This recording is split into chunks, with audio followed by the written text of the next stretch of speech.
to 411, folks. What's up, everyone? Welcome back to the studio. I'm your host, Neil Ditello, and this is the 411 Podcast. As always, to my left, my buddy Pat Daly. Pleasure as always, brother. And to my right, my good friend Michael Quattromani. Happy to be here. Boys, how we feeling today? Today's podcast. Today's podcast. I think that's the quietest reaction to boys, how It we is feeling the today. calm before the storm, my Oh, friend. I Roughly love it. 40 Calm episodes before the of- storm. Calm before the storm. I'm doing great. I'm very excited. We got a lot to talk about. We're doing, you know what, Neil? So, Count it off. well, first, Mike, how are we? I'm great. I really am. Just looking forward to the podcast. I feel like my answer is the same every week, but, I'm just looking forward to the podcast. So we did the four AFC division winners last week. This week we're switching over, doing the four NFC division winners. Might have a little bit of controversy, but I think we'll definitely I have a little bit of controversy. I guess we'll see. We're going to have more controversy this week than last week. I think so. I would agree with that So, assessment. Who Yeah, wants to start it off? Where would you like to start it off? What division? So let's roll north first. All right. Who we thinking? NFC North. So just to kind of set the table on the North, we have who is that? Is that Packers, I think? Right? Yes. Yeah, we got Packers, Yes. Vikings, Bears, Lions. So out of that, I have the Vikings. And yeah, so oh wait, no. I'm sorry, I have the Packers. I thought I had the Vikings Good. at first. I'm sorry. Okay. Good. I was just about to say our first Yeah. disagreement of the day. I have a lot of reasons on why I don't think the Vikings are going to win it. I also have the Interesting. Packers. So, I'm yeah, gonna Sharpie so that in. last year, at one point, I don't know if you guys remember or not, we had Kirk Cousins as an MVP candidate. Yes. Okay? He was like, he wasn't going to win it, He was in the but he conversation. was in the conversation. for And some then reason. he started to really screw up when it came to prime time, and he just couldn't perform in those Couldn't big-time handle the games. spotlight. Right. The Vikings have 3 primetime games this year. Mhm. They're against the Bears, Seahawks, and Saints. 3 tough teams, and they all happen on the Bears? road. Well, Bears on the road isn't easy, especially primetime. Come on. No, I know. Come on. You know what I mean. Cousins can't win in those situations. I got a few stats, right? He's 0-9 on Monday Night Football. He has 1-2 in the playoffs. He is 1-12-1 when trailing in the fourth quarter, and he has 6-29 against teams over 500 in his career, and he was 2-6 last year alone. Against teams over 500? All I have to do is just sigh. Based on last year's records, Cousins is facing 10 teams this year, including the Buccaneers. I put in the Buccaneers because they're going to be over 500 this year anyway. 10 teams that were over 500 last year, they're going to be facing this year. 10 teams. So And is he it has possible 6-29. is it possible that they lose 10 games to all those? I'm not teams? saying Probably that. Not. I just don't think they're going to win the division. I don't think they'll win the division either. But I want to move away from Cousins' shortcomings because there's more than just that. They lost Stephon Diggs, and he's a really Big. hard piece to replace.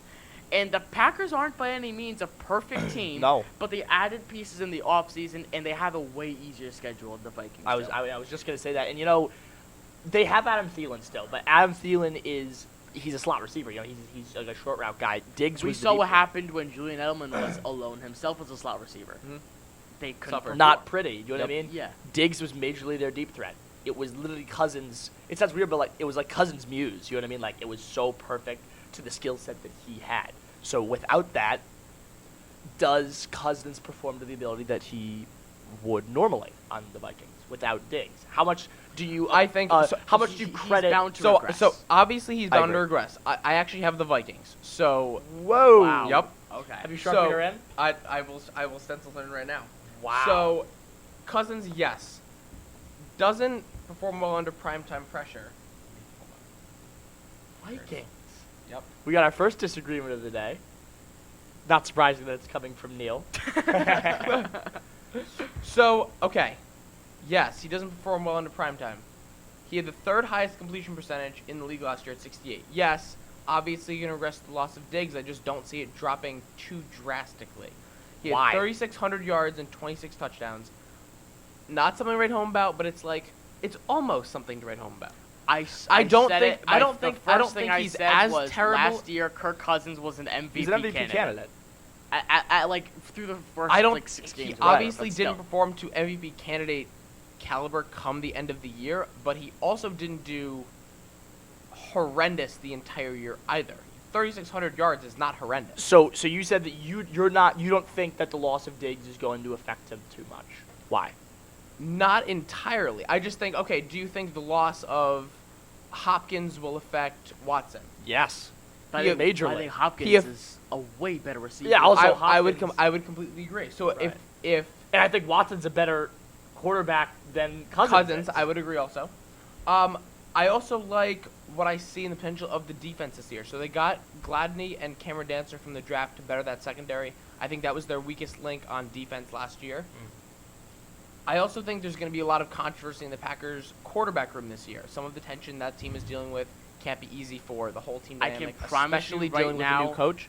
Aaron Rodgers, if he is winning football games next year, they're not And gonna what if he put doesn't? Jordan Love on the field. And what if he doesn't? If he doesn't, then they'll put in Jordan Love.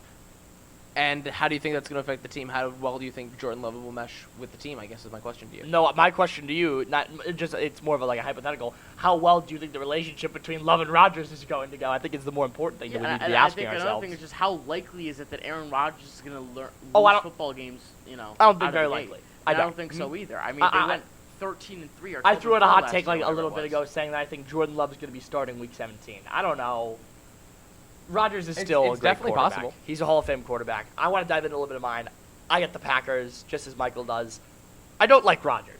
Michael knows this. I think Rodgers is on the decline. I'm not a fan I of don't him. like Rodgers either. I think he still has what it takes. They have the fourth best O-line in the league, which is good in protecting a Rodgers, which is aging. Yep. It's pretty simple as that. It's kind of crazy to hear that, we grew up on 2010 Rodgers winning the Super Bowl, and now he's, old. It, throws me off. They beat the Vikings both times last year. They have a really good, strong division record against teams that they division play, record, yep. right? Division games, which obviously in winning a division, that's sometimes what it comes down to. Especially the last 2-3 weeks of the season, because that's who you're Right. playing. And I against. think That's the how Packers they were decided. 6-0 in the division last year. Right, and I think this team is going to digress a little bit, and I'm not going to say that they're going to win all 6 games again. I think the Vikings will maybe take it at home, but they're a very strong division team. I think they have the edge, and if we were talking about, if Rodgers doesn't work out, I know that might cause some controversy in the locker room, but Love is a solid quarterback. You know what I mean? It's going to be. I think it's less about how good are the Packers, and it's more of how bad are the Vikings, if I'm being honest. I mean, yeah. I'm not saying the Vikings are a bad team. I just think to win the division, Kirk Cousins has 6 wins in 29 losses against teams that are over 8-8 or 8-8 and better. He's facing 10 teams this year. That's more than half of his schedule. That's over 8-8. Yeah. And he's 6-29 against those teams. He was 2-6 last year alone. That ain't You good. can't expect him to somehow, at very best, split with the Packers. Go 1-1 in their series, and then not lose more than at least 6 games, 7 games, to teams that are over 500 next year. It'd be That's crazy. already 7 or 8 losses right there. And I think that you're crazy to expect the Packers to lose any more than 5. I think they go 10-6. The Packers. Yeah. Because you got to remember, dude. That like we were talking about, this team. I think they'll go 11 It's and not 5. about like we said, or like you said. I agree with you. It's not about how good the Packers are. It's about how the Vikings are just that much worse. Yeah. Not to say that the Vikings are a terrible team. It's just They're not. in comparison. They're not. Yeah, I got So- Packers, Vikings, Packers. Interesting. So I kind of want to start off south. So I've got the same. So this hasn't quite been a no-brainer. There's been a ton of controversy nationally throughout the NFL about this division. They have one of the most elite teams in the league last year. I think we had them at 3. I had them at 3 for my power rankings. Yeah, I think we all had him at 3. Yep. Nothing much to be said. They excel in pretty much every aspect of the game. They really bolstered their offense with the addition of Emmanuel Sanders. I also have the Saints. Saints?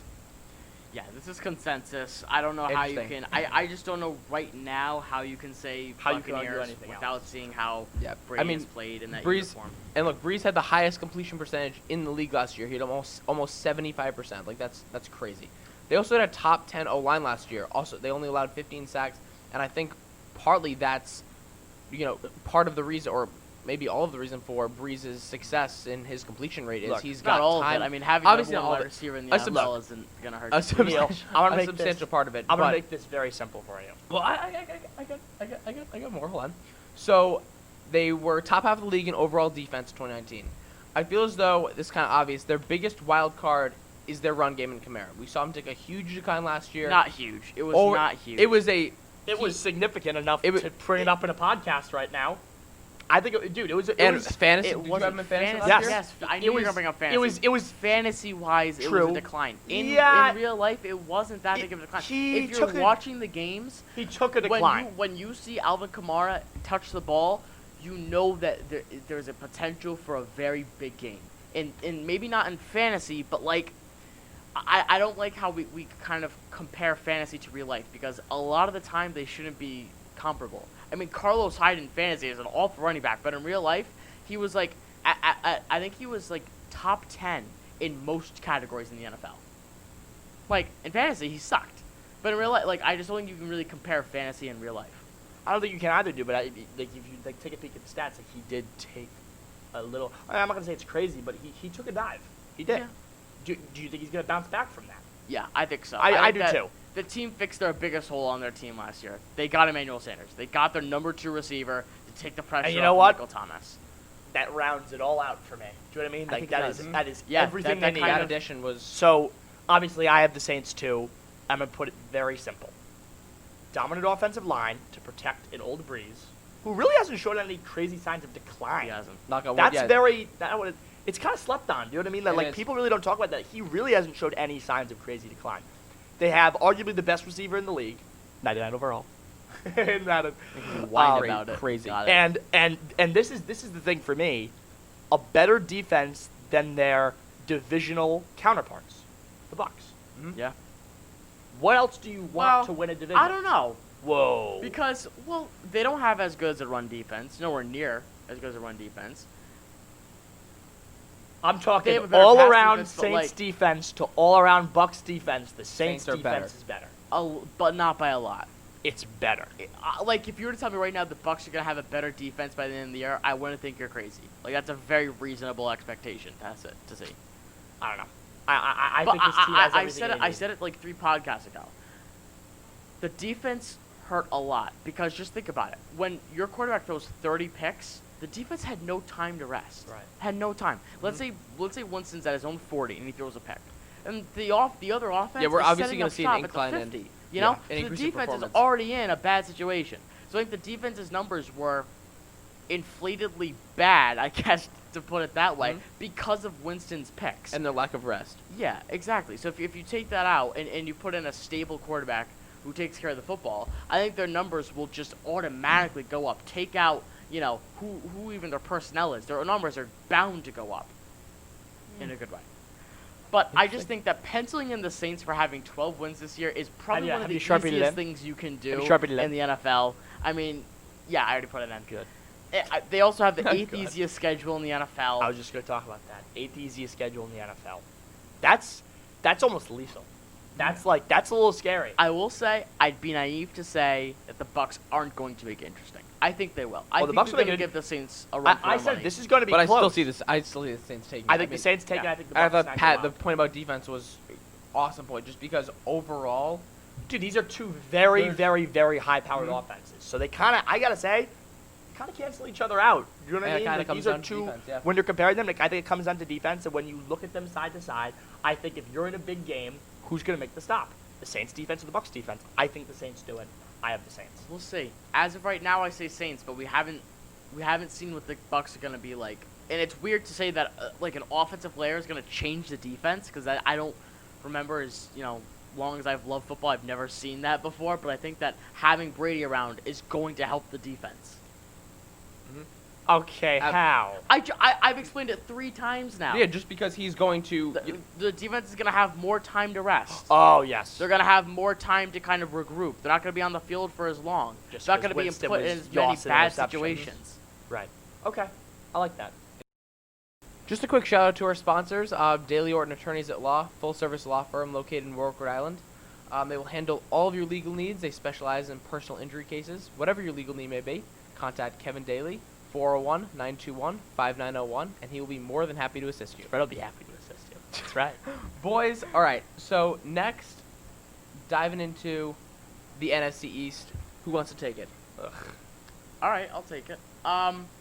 So football, it's a game about trends. Right? It's a game about this is such a Interesting. trashy division. It's a game about trends. Game about teams that are trending in the right direction, teams that are trending in the wrong direction, right? And I think that we have one team in this division trending in the right direction, and one team trending in the wrong division. I think we all agree on this one. I have on 3. 1, 2, 3. Cowboys. Yep. Cowboys in my. And it pains me to say it. I was but just about to say Cowboys in my opinion are going to win the division, but Cowboys in our opinion are going to win the division. Cowboys keep us from answering the age-old question of, is Dak Prescott going to get the big contract? Because they franchise tagged him this year, so we have to wait another year for that, fun thing That to big unravel. contract. So he's That he back. doesn't and now deserve. they added CeeDee Lamb in the draft to accompany Amari Cooper and Michael Gallup, and that was Zeke Elliott in the backfield. And they did something that got a lot of media attention. They hired Mike McCarthy, fired Jason Garrett. McCarthy's got a 125-77-2 all-time record with the Packers in 13 seasons, 10-8 in the playoffs, and he's got a ring. He's got a Super Bowl ring with Aaron Rodgers. That's right. And Let's they also see have how he the fares this year. third easiest I was just schedule. about to say that. Cowboys Sorry. do have the third easiest schedule in the NFL.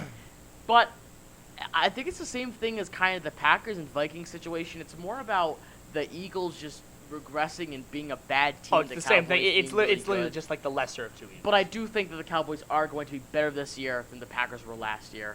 In a sense where I think the Cowboys might go 10-6, maybe 11-5, whereas the Packers I think will go around 10-6, 11-5. I just have the Eagles are going to regress a lot, and plain and simple. They took a lot of hits. Like, can anyone here out of this Literally just and like hypothetically. yeah, can anyone here sit and just say to me, Michael, Carson Wentz is going to play 16 football games this year? Yeah, no. You can't. You Ready? can't. Ready? So then how can you say- He's gonna get hurts. Oh, Wow. All right, and that's gonna do it for this week. We'll see you guys next time. But anyway, yeah. So I can't say that he's gonna be. I can't say that Alshon Jeffrey, the number one wide receiver, is gonna play 12 Who I don't healthy think is the games number this one year. wide receiver. Yeah, I don't think so. Well, when he's fully healthy, dude, he's really good. He's an okay receiver. Not okay. He's pretty good. Yeah, He's a number 2 receiver. He's pretty. I don't good. think he's a number 1 He's receiver. an extremely high-end number 2 receiver. I think he's a low-end wide receiver 1. But Agree to disagree. you agree to disagree. I think that, like I said, I think the Eagles are getting worse and the Cowboys are getting better. I think the Cowboys got the Look, division. I think the addition of CeeDee Lamb was an awesome move. Me too. And it sounds so like juvenile and dumb, but like seeing the stuff on Instagram about like him like the catches he's making when he's working out, like it's so like he's talented. You know what I mean? Like I've seen his stuff. He's really good. Do I think they should have focused a little bit more on the defense and snagging some more defensive pieces? Maybe. You know what I mean? What do you think about this defense? Let go of Byron Jones. I've said it a few times, but he's probably a top 10 cornerback in the NFL. Let him go. So the secondary obviously took a hit. Right. The fear that I see is that they're completely just beefing up this offense, like just absolutely steroiding the entire offense. Yeah, I mean, look, they were number 5 in my power rankings a few podcasts back. They had, and like you said, I think the defense is solid. They had top 10, top 11 overall defense last year. Prescott had the 5th most touchdown passes in the league last year at 30. He also had the 3rd most total passing yards. And I just feel like there's really nothing not to like. And I feel like this, as Michael said, the coaching hire is super, super important because this team has always been historically. It's a change of scenery. It's absolutely a change of scenery, but it's. I've always felt like, even watching them beat the Giants, my dad's favorite team, like. I just feel like it just never works out for them. They have all the tools, strong run game in Zeke. They added CeeDee Lamb, as we've mentioned, to really bolster that receiving Do you think it was core. predominantly the coaching? Because I do. Because this guy would just go. Yeah, precisely. like how else? What else? What else can it be at this point? As we've said, I think this is finally the year, all the pieces to come together. A sick offensive line too. Sick offensive Oh my God! line. Look, their entire offense is so good. I think they win the Running division back, quarterback, by a offensive landslide. line, receivers. So then, all right, Neil. So What? you're speaking pretty highly of this team. You had number 5 in your power rankings. Mhm. What do you think their record's gonna be? This year, 11-5. I'd say I'm gonna bet the over. I'm gonna say 12-4. That is strong. Yeah, I'm saying 10-6. Look, outside of CeeDee Lamb, a rookie wide receiver, who'd they add? They add now. Mike McCarthy. Okay. Yeah, no, but the deal is They a also point, lost- dude. Mike McCarthy is a pretty good response. That Seeing was. as He got that- fired in Green Bay. But seeing as Because that, But he like had- Neil he said, had they've a- had all the tools for so long and nothing else is working. Like, yeah, like, a what new else? head coach Here's is the gonna thing, help and here's that. the thing. I think that he's a great head coach, and I think that he will help this team, but not as much as you say. Because, look, he had a better quarterback in Aaron Rodgers for 13 seasons in Green Bay and has one ring to show for it. He had I many, suppose, but they many also have a stronger mediocre wide seasons, receiver core. They have a many stronger seasons run game where in he Zeke. He's right. Many seasons where he overpromised and underachieved. Didn't play as well as people thought they were going to. We had talks about it so many times, Pat and I, about how the Packers are always the team that's supposed to do this well, and they do this well. Right. And they always and at the helm has been Mike McCarthy for years on end. But and I don't he's think it's- been part of well, the reason. and that was I've been because saying of this that. about Cowboys So now for- you have a quarterback who's as good as Dak Prescott. I've been saying and, this. in an offense that is probably not as good as the offense I've that been saying they this have about the year. Cowboys for ages. It's the less of two evils. Who would you rather have, McCarthy or Garrett? Yes, but I think a jump from It's 8-8 to 12-4 is a little too. I'm not high. telling you it's 12-4. I said 11-5. I I'm think standing that's by a little 12-4. much. I mean, I think we're just Being maybe nitpicky. being a little nitpicky. I say 10-6. I mean, it's one game difference, but I just think 12-4 is just But you still for a head coach gain, a rookie wide receiver, and a loss of a top 10 cornerback. I think a 4-game addition or a 4-game increase in wins is a little high, personally. Interesting. So let's move to West. I kind of want to start this one off. So I have. It'll load. There we go. I have Seahawks.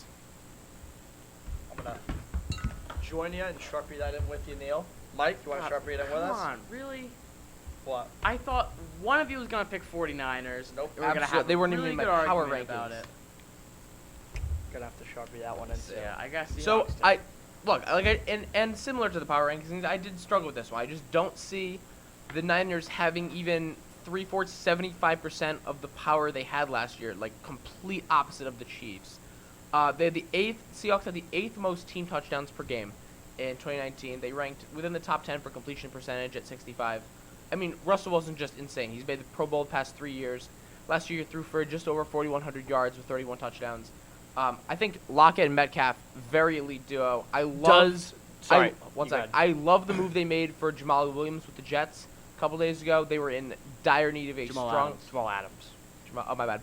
They were in dire need of a strong, reliable safety. I'd say their biggest concern right now is their defense. In overall defense, they ranked 22nd overall last year. Oh, what happened to the Legion of Boom? I miss those days. Crazy. I think defensively, San Fran's obviously better. I don't. They almost took a ring away from the Patriots. Fair, I'm just saying that, But- that was such a dominant team, no? Offensively, Seattle blows San Francisco out of the water. They placed top 10 for most points in the fourth quarter. It's going to be kind of important with the 13th hardest schedule. Seahawks, without a doubt. What do you think? I said it 2 podcasts ago, and I'm sticking with it. Seahawks are my dark horse to win the Super Bowl. I think that they are such a powerful team Super Bowl. to win the Super Bowl. Do you have any? little Do you strong. have any concerns? I'm sure you have notes on. Do you have any concerns defensively? No, I don't. Because and I'm How? going to get into it in a second.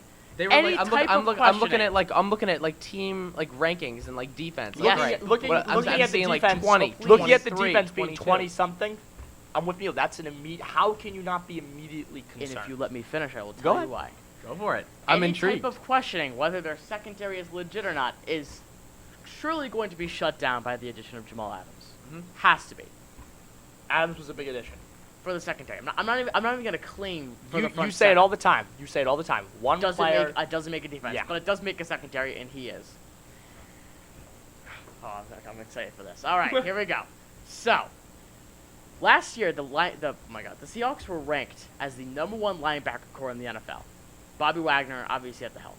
They retained their linebacker core and they add one in the draft in Jordan Brooks, first round pick. Even better linebacker core this year. Seahawks were also ranked as having one of the worst defensive lines, if not, I think it was the worst defensive line in the NFL last year. Terrible. Terrible. Pretty bad. And they made a rookie addition to it in the draft. They signed Bruce Irvin in free agency, who had 8.5 sacks last year. And as the market for Jadeveon Clowney is dwindling, might come back to the Seahawks. So I doubt it, but it's certainly a possibility. they also went out and drafted a pass rusher in the 2nd round, and then again in the 5th round. They're trying to So bulk that's up. 3 players that They they've know what they taken. need. So a 2nd round pick, a linebacker. You could talk Will about all serve the an 8.5 you sacks could talk about all and the a 5th picks. round pick. You could talk about all the picks that they need. Of course, a team is going to play to what they need. Obviously. Not necessarily. Packers need a defense and wide receivers. They went out and got a running back and a quarterback. I'm just saying. and all 3 of us had them winning the division. So it's not necessarily teams go for exactly what they Most need. teams go for their needs. Patriots have long needed wide receivers, and they didn't draft one in this year's draft. Most teams go for what they need. I'm sticking with They're, that. Pats Okay. are not most teams. Exactly. Most teams go for what they need. Okay. They also So had they went for what they need, but just because they went for what they need, I don't think constitutes Super Bowl run. I They don't. almost had a Super Bowl run last year if it wasn't for half their team getting injured, having to sign back an ageless wonder, not ageless wonder, a Marshawn washed-up Lynch. Marshawn Lynch. I remember that. They That had was Didn't nothing even add to that you. much to And- their That was kind of cool. and- Although- It was and kind of cool. I just they don't. s- He didn't add that much to their They team. No. still almost beat the 49ers. They were 1 play away from beating the 49ers. With a basically a 5th string running back. Week 17. Yeah. Yeah, They but you had- know what, dude? They were the ones that blew it. It was the last play, and they But blew they it. also didn't have a healthy team at all. Their team was completely banged up. So you add all those healthy players back this year, and you add a very, better- very, very mediocre defense and rookie I additions. just told you they just signed 3 guys. Jamal Adams, fine. Jamal Adams. They got Bruce Irvin, who was 8.5 sacks last year. They added a guy in the 1st round, added another defensive piece in the 2nd round, added Look, another I'm with defensive you. piece in the I'm 5th with round. you. No, I'm- you're not with me. No, 'cause I'm- you're saying this defense is no, mediocre. I'm I'm- saying this defense can be I'm top with you. 10 They're this going to year. win the division. I just don't see them making a Super Bowl run. And also, how can you say that they're going to go from 22nd and now to a top 10 just based off of Just told you. rookies that may or may not perform? Here's a But question. Here's a question. Your for you. argument was shaped around CeeDee Lamb being added to the Cowboys that's and how what- CeeDee that's Lamb what I'm saying, and but Mike I feel like McCarthy it's- are I going to feel like have it's a like- 4-game win boost this I year. didn't say that. That was me. No, That's you what I'm did. saying. But that's why I'm questioning now in, kind of the backtrack of, can a rookie and maybe one other addition. It's not one rookie. It's 3 that I just suppose, added. okay. And one of them can flop. I don't care. They still have 2 other guys that can perform really well. They also had the fourth worst offensive line in the NFL last year. Not good, right? But Yeah. they went out and they picked up 4 offensive linemen in free agency. Mm-hmm. And then they went out and got another offensive lineman, a guard, in the draft. That makes 5 offensive linemen. They can make a literal offensive Brand line new. just from the acquisitions that they signed last year, or this over the offseason. I still think that's going to make it a Super Bowl team. Yes, they will be a Super Bowl team because you still arguably have the 2nd best quarterback in the NFL. No, actually, no. You have- No, you're right. They are a Super Bowl team. I just don't think they're going to win the Super Bowl. They're Okay. a Super Bowl team. You know, I can allow that. They still have but they have one of the best wide receiver tandems in the NFL. And when healthy, they have a great running back core. That's what we need to remember. Towards the end of the season, they lost that game to San Francisco because of no running backs, because of a depleted offensive line. They had 3 injuries in the offensive line that game. Their defense was hurting bad. That's why their defensive line was ranked last. Because towards the end of the season, they lost a lot of pieces on the line to injuries. And this year, they're going to be healthier. Because they didn't go very far in the playoffs, so they had a lot of time to rest. Look, And because of their coronavirus. I know the Niners are the reigning NFC champs. I get that. I'm with you, Mike. The Seahawks are the team with the most momentum, and it shows. They have a better quarterback who is mobile, that isn't a system quarterback, as we've talked about with Garoppolo. I'm comparing the 49ers to the Seahawks, right, just because they're counterparts. Their offensive line is not great, as we've talked about. Michael, you say there are a lot of holes to be filled, and they have. I don't know if all of these guys that you've said are the answer. I don't know enough about it, but we'll see. I'm just saying that if Wilson gets put in a bad position, he can scramble out of it. But what separates the Seahawks for me is got to be what we've talked about with the receiver core. Tyler Lockett and DK Metcalf, who I think is going to have a fantastic sophomore year. It's going to be I think really Metcalf dominant. might outperform Lockett. I mean, he did towards the last 6 games of the season last year. And as we've talked about, Jamal Adams, a great addition to make the defense better. Best safety in the NFL. All around, I got Seahawks. I think I said it a few podcasts ago. I think they will go to at least the divisionals, and I think personally, I think they go to the NFC Championship, and I don't think Super Bowl's out of the question. I don't necessarily disagree with you. But just look at the NFC. I don't think the 49ers can Me neither. outperform Absolutely them. not. I don't think the Buccaneers can. The Saints are the only team. Packers can't. Vikings can't. Eagles and Cowboys definitely can't. I think the Saints Why are is the only NFC low team. key bad? Yeah. I don't think that there's one. I think the Saints are the only team that can play with the Seahawks, and I will Seahawks. take Russell Wilson over Seahawks, Drew Saints. Brees, and I'll take Jamal Adams over any player on that defense. I'll take Bobby Wagner over any player on that defense. I'll take the Seahawks wide receiver core over the Saints. You guys said it Michael earlier. Thomas Alvin and Kamara. Emmanuel Sanders. Yeah, I'll take Lockett and Metcalf over that. Oh, I would never. Dude, Michael May- Thomas is one of the Michael best Thomas receivers in the is- league. I think he's absurd. overhyped. I I can't. think he's overhyped. Michael Thomas? Yeah, he's overhyped. He's I not think the- his he's not numbers the- were inflated I last year think because right he now, was the only target. Julio, but Julio Jones is the best wide receiver in the NFL. I don't necessarily disagree with you. If I had to make a list, I think Julio Jones. I would think be if you my like number one. Julio, Hopkins, Thomas. Julio, but Thomas still a Hopkins. top 3. Lockett's not in the top 3 conversation. Nor Who is isn't? Metcalf. Nor is Metcalf.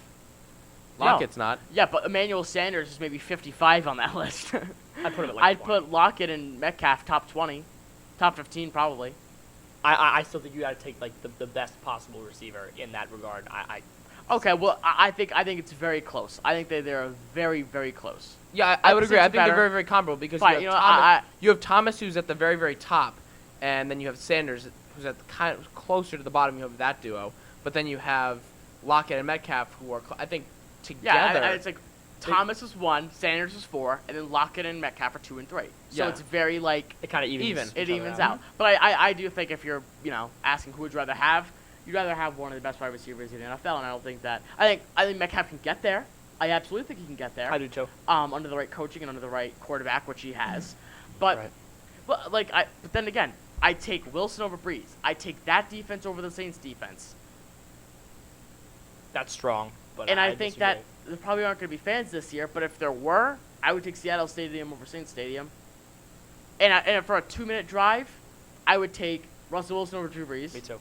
Their offense. I would take the Seahawks running core over the Saints. You guys were saying it earlier. Alvin Kamara is declining. declining. Declined last year. I would take Rashad Penny, Chris Carson, and their new 4th-round pick over Alvin Kamara. Still strong, but I don't know. Interesting. All right. I don't know. Boys, I think we just about wrapped up. My name is Michael Quattromani, signing off. I'm Pat Daly signing off. And I'm your host, Neil Datello. This is the 4-1 Podcast, signing off. We'll see you next week. That was good. Great job. Very nice.